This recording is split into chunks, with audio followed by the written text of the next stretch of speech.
Diamond मॅट्रिक्समध्ये तुमचे स्वागत आहे। आज आपण गुणाकार करण्याची एक अतिशय सोपी पद्धत पाहणार आहोत।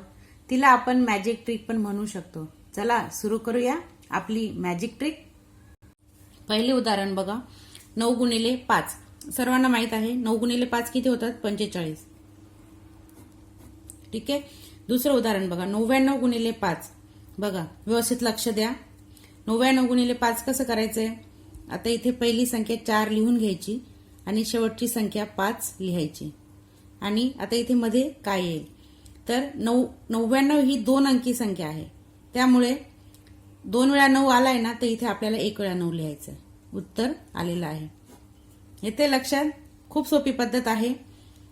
आता इथं 999 गुणिले 5 म्हणजे ही 3 अंकी संख्या आहे 999। तर सेम प्रोसेस करायची। पहिली संख्या 4 लिहून घ्यायची, शेवटची संख्या 5 आणि 999 ही 3 अंकी संख्या आहे, म्हणजे 9 हा 3 वेळा आलेला आहे, त्यामुळे इथे आपल्याला 2 वेळा घ्यायचा। उत्तर आलेलं आहे। तुम्ही कॅल्सी घेऊन चेक करू शकता। सेम प्रोसेस पुढचं बघा।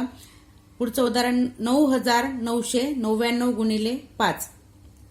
तर पहिली संख्या 4, शेवटची संख्या 5 आणि 9999 ही 4 अंकी संख्या आहे, म्हणजे 4 वेळा 9 आलेला आहे, त्यामुळे इथे आपल्याला 3 वेळा घ्यायचं आहे। उत्तर आलेलं आहे। येते लक्षात? परत एकदा सांगते बघा, 99 ही 2 अंकी संख्या आहे, म्हणजे 2 वेळा 9 आले म्हणून इथे आपण 1 वेळा घेतलं। सुरुवातीला 4 आणि शेवटी 5 हे फिक्स आहे, फक्त इथे मधल्या संख्या आपल्याला चेंज करायच्या आहे। म्हणजे 2 वेळा 9 आलाय त्यामुळे इथे 1 वेळा घेतला, इथे 3 वेळा 9 आलाय त्यामुळे इथे 2 वेळा घेतला, इथे 4 वेळा आलेला आहे त्यामुळे इथे आपण 3 वेळा घेतलेला आहे। ठीक आहे। आता पुढचं गणित बघा, 99999 गुणिले 5 म्हणजे 9 हा किती वेळा आलेला आहे 5 वेळा आलेला आहे, त्यामुळे पहिली संख्या 4, शेवटची संख्या 5 आणि हा 9 5 वेळा आलेला आहे, त्यामुळे इथे आपल्याला 4 वेळा 9 घ्यायचा आहे। 1 2 3 आणि 4 उत्तर आलेलं आहे। येते लक्षात? बघा शेवटचं उदाहरण बघा, 9,99,999 म्हणजे 9 ही संख्या 6 वेळा आलेली आहे, त्याच्यामुळे 9,99,999 गुणिले 5। तर पहिली संख्या 4 लिहून घ्यायची, शेवटची संख्या 5 लिहून घ्यायची।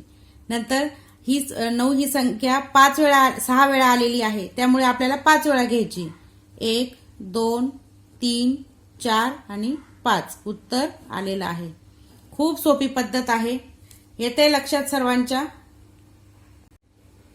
ही जी ट्रिक आहे ती फक्त 9च्या सिरीजमध्ये ज्या संख्या आहेत त्या संख्या गुणिले 5 असेल तेव्हाच वापरायची आहे। आजचा भाग तुम्हाला समजला असेलच। पुन्हा भेटूया पुढच्या भागात। धन्यवाद।